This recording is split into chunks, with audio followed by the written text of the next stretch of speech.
Talking Solutions podcast. And in this episode, we're talking about green marketing and how to reduce your carbon footprint digitally and within your marketing practices. And we are joined now by Michelle Miller. And Michelle is the owner and creative director of Minty Made and the founder of the Green Marketing Academy. Michelle, thank you so much for hopping on the podcast and speaking with me today.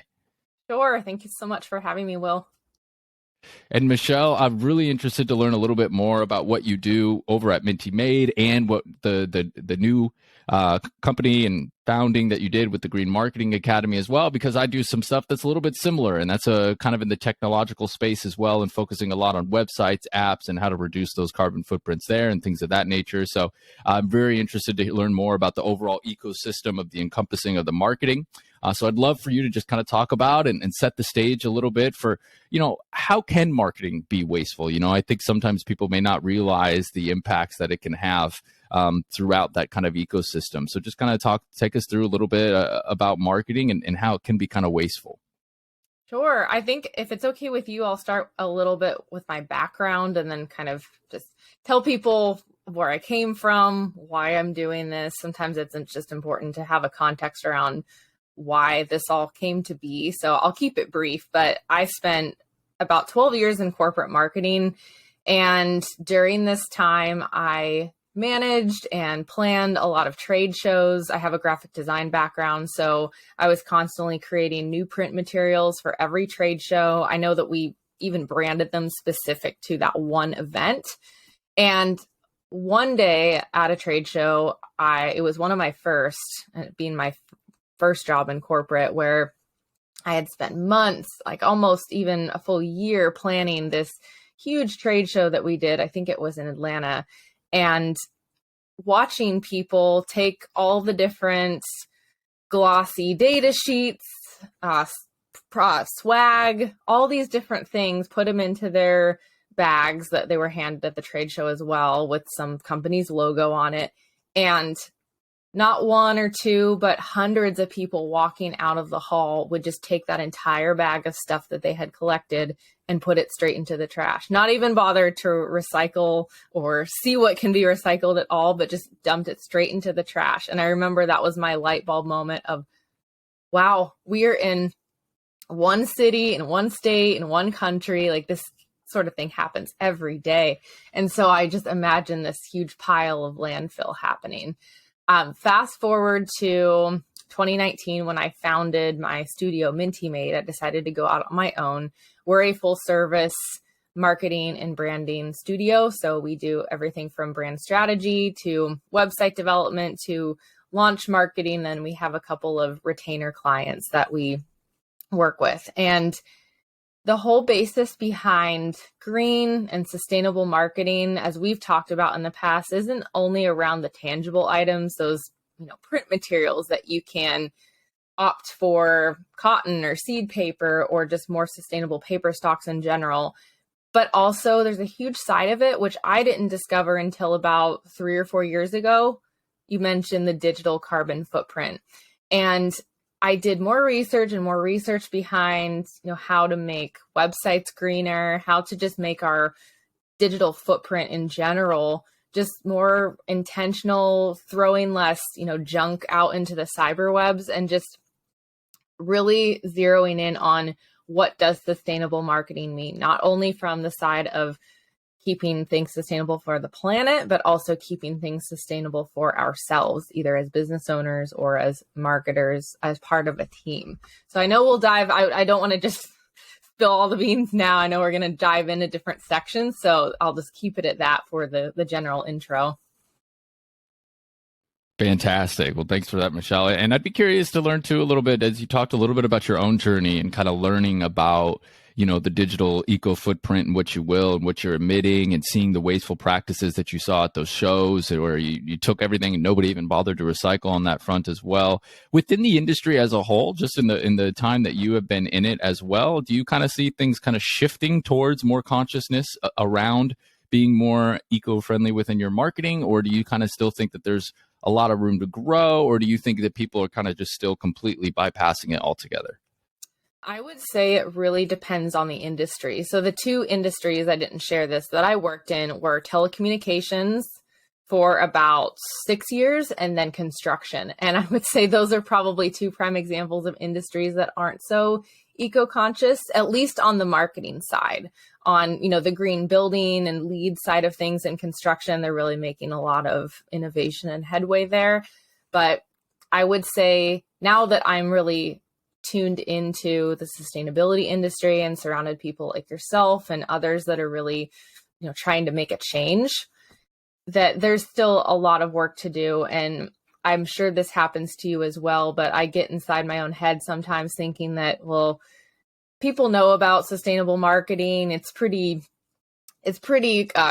common sense to think about, using less paper and just using less electricity as we're on our devices, but it isn't common knowledge to everyone. And I have to keep reminding myself that. And when I talk to people that have never heard about this, one of my students actually in the Green Marketing Academy went to a convention recently. It was called the Retail Summit, and she talked about green marketing on the panel at the Retail Summit. And a lot of people, I saw a huge surge in website visitors and people wanting to connect with me from that, because in the retail space, this is something that was brand new. It wasn't even talked about yet. So there's a lot of work to be done, and I have to make sure to work outside of my own bubble of sustainability, because all industries need this across the board. Right. Yeah, this is definitely an all-encompassing problem, if you will, that we can try to provide solutions for on that front. And Michelle, you mentioned a couple of things there, when it comes to people needing to be, more educated or to be taught a little bit more about the sustainable market practices, because not as many people know them on that front as well. One thing that I encounter too is that you also get people that in companies that will kind of greenwash at times as well. And I think that can kind of rub consumers the wrong way. People that may be, I don't know if skeptical is the right word, but just kind of tired of seeing it everywhere. And then they have that. And I think that kind of puts them in a negative limelight when kind of looking at that as well. In your opinion, how big of a role do you think kind of greenwashing plays throughout this as well? A huge role. The first two areas that I focus on within the Green Marketing Academy are all about the history of it. How did it start? And what started it, of course, was a lot of environmental movements, books that came out, certain events, but educating not only you as a business owner or marketer, but as a consumer as well, what to look for with greenwashing. There was another podcast I listened to last year or so. I can't remember which one. I listened to a lot of them, and they were talking about that BP, oil company, came out with some sort of campaign saying that they would plant a tree for every sustainability initiative that they did, something like that. And it came to be that there's not enough space on planet Earth for them to plant a tree to make up for the damage that they're doing. And I thought that was, it's a prime example of greenwashing. We see even companies putting a green leaf on their logos in the month of April for Earth Day. We see even on Amazon, there's some companies that are just branding themselves in a way that appears to be eco-friendly, but there's no substance or transparency behind what they're actually doing, the promises they're actually making. So it continues to be a problem. And I think it's even more important for us as consumers to dig deeper, ask questions, and be more aware of the purchases that we're making and where we're voting with our dollar. Yeah, I agree completely. I think when it comes to power, consumer change in that dollar is going to be very significant for a lot of these companies as well. I had a recent podcast guest, the Carbon Collective, and what they do is sustainable investing. And that's exactly what they are talking about as well, that instead of going up to the people and saying, hey, you need to change, let's go across the street and use our dollar to the people that are changing on that front too. And, I think when it comes to greenwashing too, it's about intent. I don't know about you sometimes, Michelle, but, oftentimes I might see a company, more specifically because I work with a lot of startups or smaller companies as well, where they're trying to be green, but they haven't quite implemented it yet. And so then some people will be like, oh, well, you're being a hypocrite because this isn't there and that, but their intent is good. It's just obviously from a business perspective, you need a lot more resources and things of that nature as well. So I do want to shout out some of the people that may not have implemented it yet, but are working to do that? Because I think that's important as well. Definitely. Greenwashing happens unintentionally all the time. We see it especially in some of the, fast fashion. That's a whole other topic for another podcast, but there's just ways that it's marketed to consumers. And even someone before I really started my journey into sustainable marketing would see something and think, oh, great. It's awesome that H&M, that's the first fast fashion brand that comes to mind, is doing this whole initiative. And you just think, oh, that's great, without really even digging into the surface. But I teach this within my course and community that's all about transparency. Instead of being very vague and broad with some of your claims that you make, like, just share what you are doing. No one's perfect. We're not here to shame anyone. It's just taking those little steps to do what you can. And I just wanted to add too that it's really important to make sure that you're educating others, whether it's friends, family members, or colleagues, about this topic as well.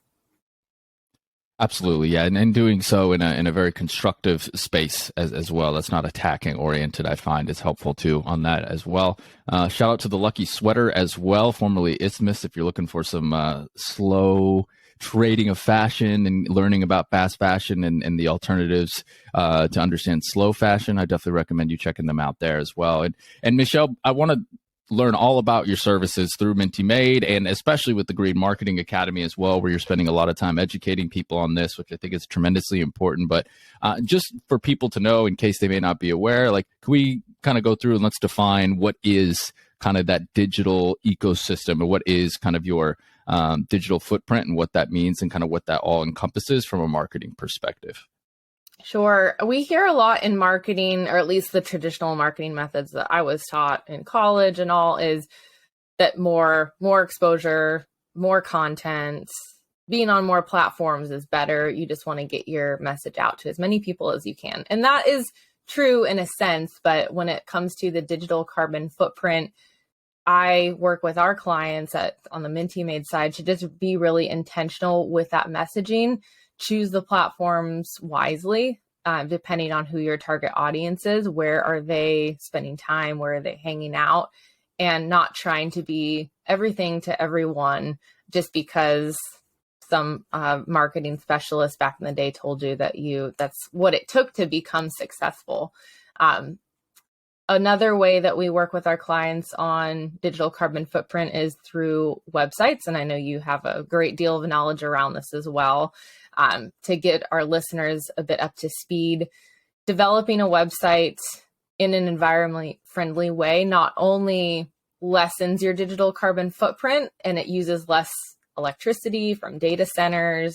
I could geek out about that all day, but it also allows your website to run faster, and that results in better SEO, which in turn moves your website and your content up the ranks of search engines as people are searching for information on what you sell or what you provide. And it's also really important from a social media standpoint.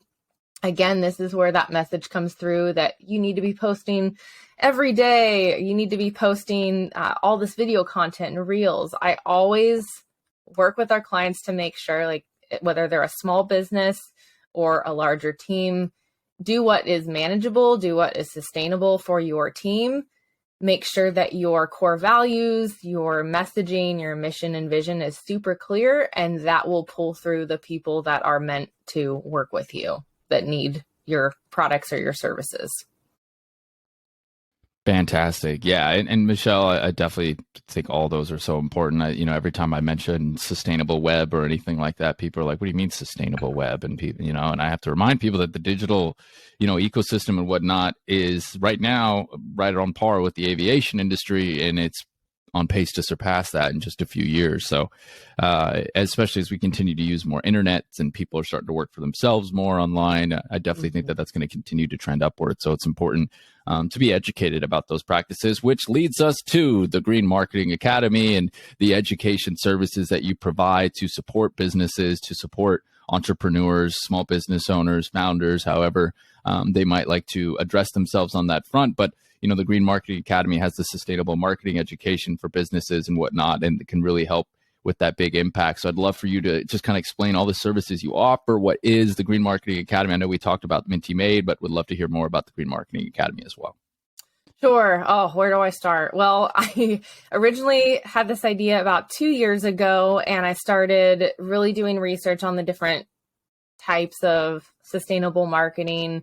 And I came out with this giant list. It was supposed to be just a mini course to put out there initially, and it kept building and building and building. And I thought, wow, this is a full-blown course and community that can be run live with students going through different sections weekly. And so what it's come out to be is a weekly course where you spend about an hour a week on each lesson, nothing crazy. And one of the biggest values, or a couple of the values that our students have seen out of it over the past year since we've launched are, one, the community aspect. There have been so many students. We have about close to 40 students who have come through, gone through the course now. They've started working together. They've met, they've started networking. Some have even hired each other for different projects. And there's been such a sense of connection there that I knew would happen, but I wasn't really prepared for the magnitude and the value there for these students. So that's been great to see. Likewise with me, I've hired some of my own students to work on blogs for the Green Marketing Academy and virtual assistants. And it's been such a great journey to be on and connect with other business owners or solopreneurs in this way that are just trying to make a difference. Another great thing that's happened is through learning all of the different ins and outs of sustainable, ethical, and accessible marketing, they're able to pass that knowledge onto the clients that they work with. So it has this whole ripple effect, which was the intention from the beginning. And then one thing that I really spent a lot of time on is I have what's called an impact and resource hub, because back to the greenwashing subject that we were talking about, there's so many companies out there, there's so much information that can be misleading sometimes. Again, sometimes unintentionally greenwashing people. But a lot of people come to the knowledge of green marketing and they're like, well, I don't even know where to start because there's just so much out there.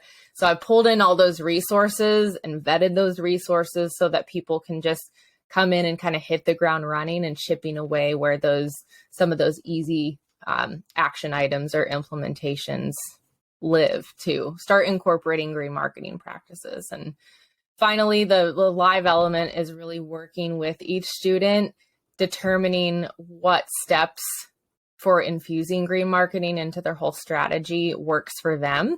Because again, there's actually one course or one lesson, within the course that teaches them on how to keep their own energy sustainable too. It's intentionally put towards the end of the course to take a pause, take a step back, and then reevaluate. Now that you have all these ideas and things you want to implement, just taking a break and saying, okay, what is manageable for me? Because as someone who has a small business in the sustainability industry, I'm sure you can relate, Will.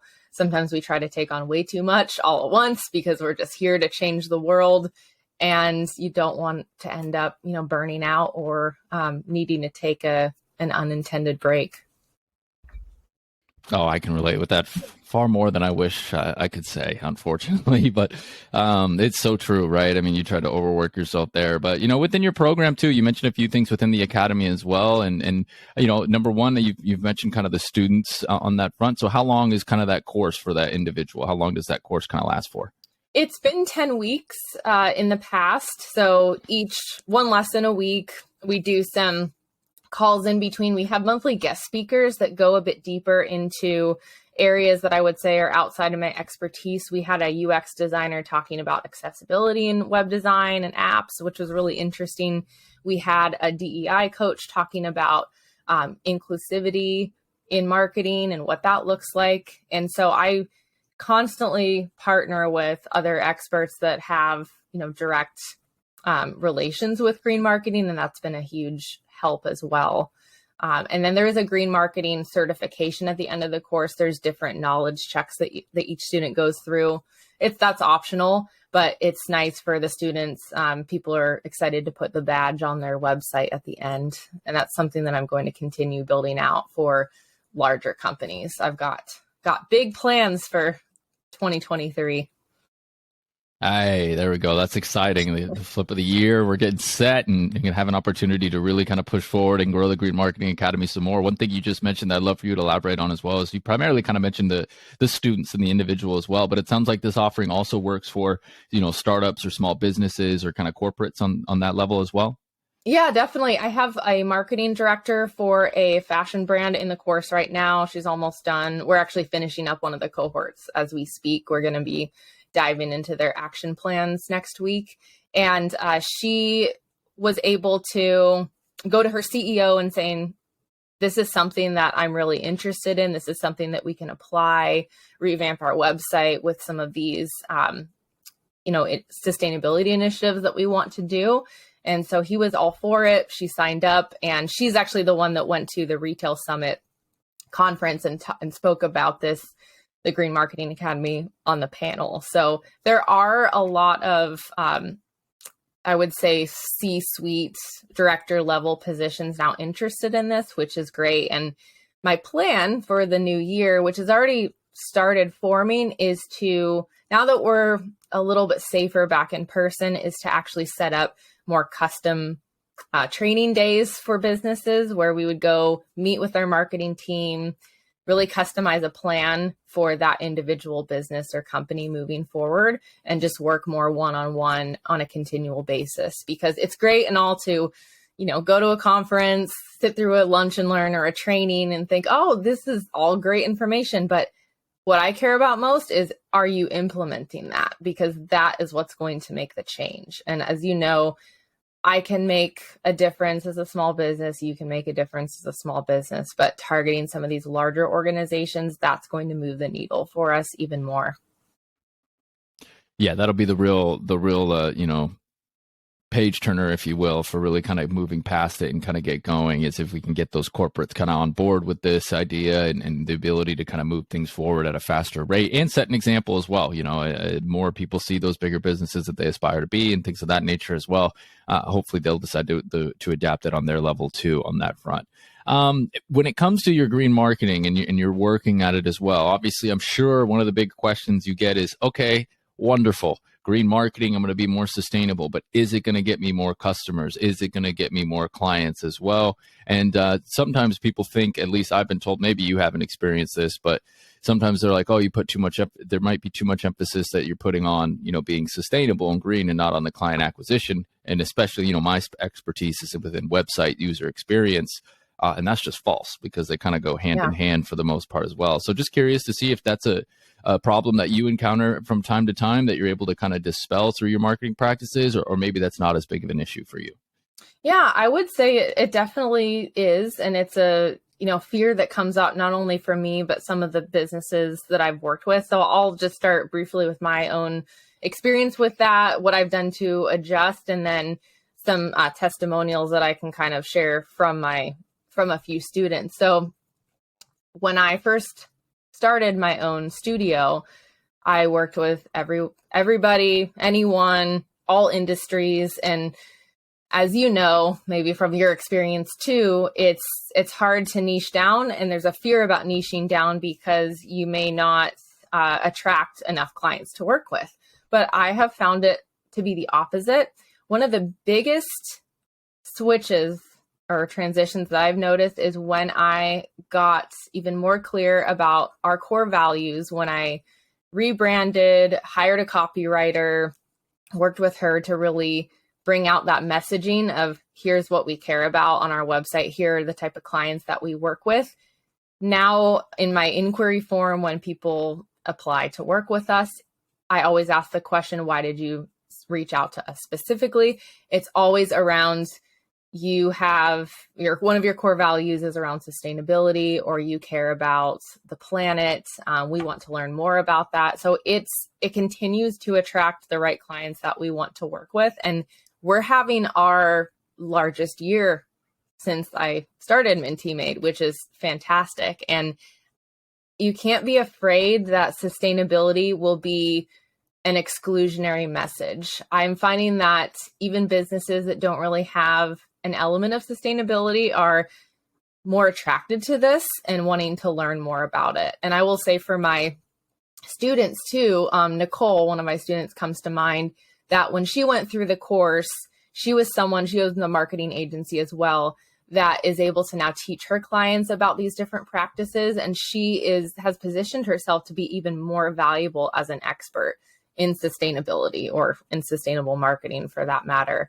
And she actually was just finishing up the course and landed her largest and what she called most aligned client at that time, coming out of this and being able to share all of the knowledge that she had gained, deliver new ideas for that client to implement. And so those are just some of the things that come to mind when looking at sustainable marketing. How will it allow me to attract more clients, be more profitable? And those things, because let's face it, when people are signing up for courses or communities or just services in general, they always want to know, what's my ROI going to be? How will this help me grow? Not only professionally, but, financial as well, because we need to put more money in the hands of people that are changing the world and doing good. So that's my little soapbox there. Wonderful. No, it's fantastic. And I love the idea with the niching down as well. And it's great for you as a business. It's great for your clients, potential clients, to understanding who they're working with. And I definitely think it broadens and expands. Certainly niching down is always one that will get a lot of people talking, but I think it can be really important and something that can be really useful, and such as in your case as well on that front. Michelle, another thing that I kind of get to that, I want to talk about briefly is just how much we can actually make an impact and reduce down our eco footprint, because it can be difficult to measure. It really can. I mean, websites, fortunately, there are some website carbon comes to mind from Whole Grain Digital out of London. But it can be kind of hard to kind of get that measurable impact of what you're actually kind of doing. And there's a whole other jobs opening up that are doing just that, right? With the sustainability consultancies on that front too. But it can be quite significant. And most importantly, I think it can actually be something that kind of snowballs, right? You've mentioned small businesses a lot. We got the corporates up there. That would be huge. Supply chain optimization, especially, is one of the biggest contributors on that front too. So just be curious to get kind of your opinion on that, and how you can kind of at least present to your clients and things of that nature, of how you kind of go about saying and measuring that impact and letting them know that it is making a difference. Yeah, definitely. One of the exciting things we're launching in the new year are impact reports for small businesses, because if you've worked for a large corporation in the past, or you just look at annual impact reports, they can be really overwhelming. And you think, how do I even begin tracking some of my own emissions? So that's something that we're going to be taking even a deeper dive to helping small businesses with. But I would say, as far as things that you can track now as a small business, or just quick steps that you can take, there is a lot that you can do with your own website. Just get in the practice of, compressing images, limiting custom fonts and a lot of code that you add if you're on the web developer side. There's also a lot that you can do with regard to measuring, like if you travel for work. There's a lot of different calculators that calculate your travel, whether you're flying in a plane, using transportation, things like that. One of the things that we track on the Minty Made side is material diversion. So when we work with a client, maybe they usually send out 10,000 holiday mailers on paper that is usually non-recyclable. So we work with them to divert that paper stock into something that's more sustainable, uses more sustainable ink. That's a whole lesson in itself, but concentrating on the impact that we're making there, depending on what type of clients that you work with. Now, if you're a product-based business, you're going to have an even more of an impact with producing actual tangible goods. What can you do to make your packaging for that product more sustainable, or just less intrusive to landfill? So there's more that small businesses, or large businesses for that matter, can measure than what comes up right away. again, going back to just taking baby steps in working towards sustainable marketing, there's a lot of things that we don't even think about that we can measure, even for some of our messaging and our copy that we can share out. Even doing this podcast, it's like you are spreading awareness to thousands of people over the course of the year. That's something that can be measured. So just thinking more creatively about these ways that we are making an impact, rather than getting caught up in the, oh, I'm not tracking my, carbon emissions from if I don't have a manufacturing facility, or I'm not a big enough business for that to matter. So if that makes sense. It does. It makes a lot of sense, and it's really an important message as well. I love the idea of the impact reports. That's going to be such a fantastic way to kind of serve your clients tangibly, like, hey, look, this is exactly what you're doing now, and this is what you're doing 3 months later, and the benefits and the progress that you've made on that front. I think it's really important. And yeah, going back to the tips when it comes to the website stuff, it's just a little bit of education and resources, like you had mentioned yourself. Go over to the Green Marketing Academy, check out that resources tab, where you can get a lot of that education. I know from a web perspective, I always try to tie it to people and tell them that, hey, you're going to get more conversions, because what's better for the eco-friendliness of the site is that it's site speed. Site speed also is tied directly to user experience. User experience is directly tied to SEO and Google. So if you can, it all relates. It does. Yeah. And I find that to be a really great way, because once you kind of say, hey, this is going to be the fastest site, and then this is going to be great for the user experience, which is going to result in more conversions, and I guess depends on the perspective of the business, but most importantly, it's going to be more eco-friendly as well. And you can add that to your messaging, and throw that badge if you go through the Green Marketing Academy too, and it's all going to be kind of cohesive on that front, which I think is really important. Michelle, what has been, in your journey, since you started Minty Made, since you've just launched the Green Marketing Academy as well, what have been some of the biggest takeaways and things that you've learned in your journey since branching off on your own and working for yourself, and kind of getting more into and diving into sustainability?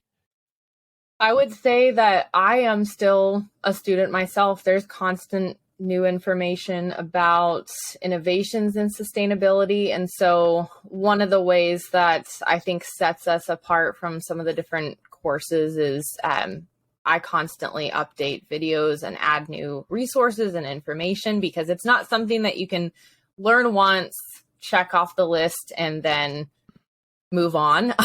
As you know, with sustainability, it's an ever evolving. Once you're in a certain mindset of thinking that way, I don't want to say you're trapped, but it's always on your mind. You're always looking for ways to improve there. So that's what I would say right off the bat is, even my business, we are imperfect. There's other things that we can be doing.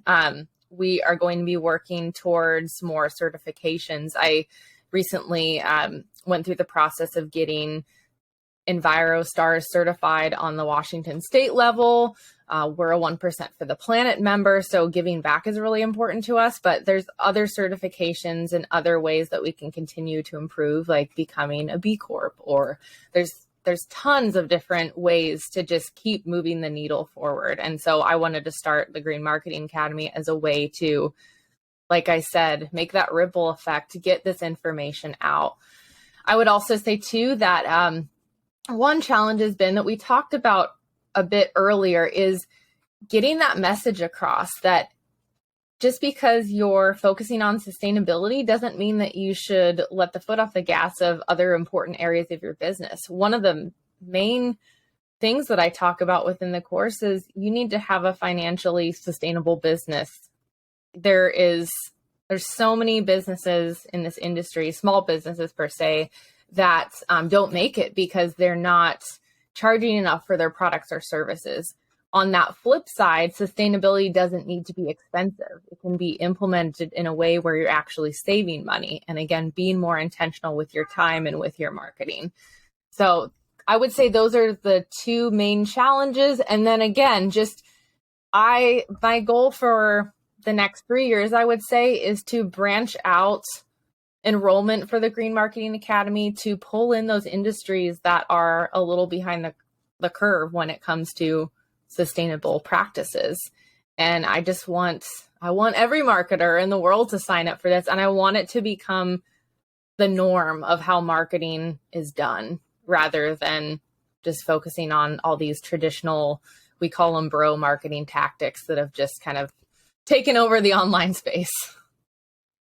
Right. Yeah. Growth marketing hacks 101. Yeah. Do this in 30 days and you'll get more clients than you've ever seen in your entire life. You know, the typical.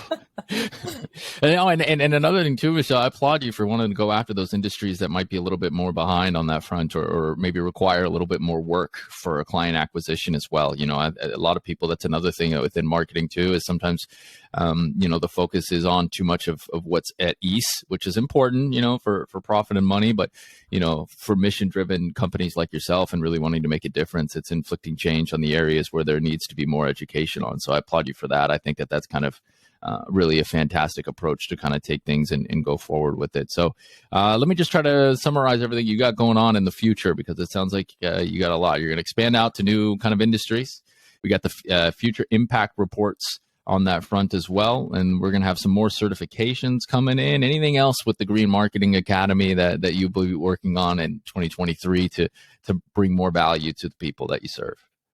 I would say growing the team is the last one. And these are a lot of, when you laid them out like that, I have a lot of work ahead of me, but it's all good. I am very, very ambitious on this front, and building the team, pulling in experts there. I've been learning just as much from my students as I've been teaching them. So there's a couple of students that specialize specifically in green website design, virtual assistants, how to do that in a more green way. So there's tons of opportunities to create a team approach, not just all that coming from, you know, one perspective. I just want to make things more diverse and valuable for our students and clients. And it all ties back to how we work with our clients with Minty Made as well. Fantastic. And Michelle, anything that you would kind of like to add on here as well? I mean, what are some ways that people can support, can follow, can learn more information if they're a marketer themselves, or they're interested in enrolling in the course, or they need services? You know, how could people get in touch with you and learn more? Sure. So our website is thegreenmarketingacademy.com. There are a lot of resources that we send out on our email list. So we usually send that out a couple times a month. We do a monthly roundup, which will continue, of just free resources that you can explore and learn more about ways to infuse sustainability into your marketing. We have a couple of micro courses, so mini courses that just take a couple hours to complete, as sort of an intro to green marketing if you don't want to just dive in and take the whole course. And we'll be running 2 live cohorts next year, one in the spring, one in the fall. So we're just kind of gearing up for that planning now. But we also have a lot of resources on our website. We are actually redoing our website right now, so that's been a lot of fun too. I found that the platform that we were on wasn't as environmentally friendly as it could be. And because I'm preaching green web design, we decided to make the switch to another platform, so we're able to walk the talk a little bit more. So you can find me on LinkedIn. I'm / Green Marketing Movement, and on Instagram, we're there sometimes as well at the Green Marketing Academy. But those are all the ways to stay in touch. And yeah, look forward to welcoming more students and working with more clients coming in the new year. Fantastic. Yeah, we're best friends on Instagram. Green Marketing Academy, always hanging out. I love it. The engagement's for real. Helping each other out. There we go, promoting the message. And then obviously, again, can find her on LinkedIn as well. We'll supply some of those links for you within the show notes on that front too, to make it for easy access in case you are interested in enrolling in the Green Marketing Academy, or maybe have some use for her services over at Minty Made. Things of that nature as well. All that great stuff we'll have for you in the show notes. And Michelle, anything else that you would like to add that maybe we missed throughout this podcast episode? I don't think so. I feel like I gave a lot of information. Hopefully it wasn't too overwhelming, but there's just a lot under the surface here. And I am obviously very passionate about sharing it. And I just want to shout it from the mountaintop. So I'm really looking forward to what's to come next year. It's been great just meeting people like yourself, Will, and this little eco community that we have online, and continuing to support one another. Absolutely. I love it as well. I think it's a fantastic community and a fantastic way to kind of move that needle that you were talking about prior on that front too. So definitely excited for the future. Perhaps we'll run into each other in person. You know, we're still in the same area, at least I am for the time being. So perhaps we'll get over to one of those meetups and things of that nature and kind of connect in person on that front as well. But outside of that, Michelle, I just want to thank you for taking the time to come on the podcast and sharing your knowledge. Some of these topics, we could have had a whole entire episode in and of itself, web design, user experience, examples there to make that more eco-friendly. But as a whole, great information from you, and I really appreciate your time. Yeah, thanks so much, Will. That is Michelle Miller joining us on the Talkin' Solutions podcast. She is the owner and creative director of Minty Made and the founder of the Green Marketing Academy. Again, check out the show notes to get more information on that. Go find those links to learn more. You can connect with her over on LinkedIn and follow on Instagram. Check out the website and go ahead and use that resources tab on the Green Marketing Academy as well if it piques your interest. And maybe you'll just find yourself wanting to get a little bit more education on that front and enroll in the course. But that is going to wrap up this edition of the Talkin' Solutions podcast. As always, if you enjoyed the episode, I would appreciate you hit that subscribe button or drop a 5-star review, if you will. Reminder that we have a newsletter as well, so you can catch up on all the impact-driven investment news, social entrepreneurship news, and then, of course, tips and resources to be a more responsible and sustainable consumer as well. In the newsletter, you can sign up via the link on the website or on the Instagram and LinkedIn on that front too. So until next time, I hope everybody enjoys the rest of their week. Thanks for listening to the Talkin' Solutions podcast. Tune in every Wednesday for a new episode and check out all of our guests on our website at cheshtech.com. That's CHESHTECH.com to learn more as we continue our mission of supporting impact-driven founders. Be sure to follow us on Instagram at Talkin' Solutions Podcast and subscribe to our YouTube channel, Talkin' Solutions. If you liked this episode, I'd really appreciate a review and a recommendation to a friend as we focus on highlighting these great founders and individuals providing solutions to societal problems and bringing optimism into the world.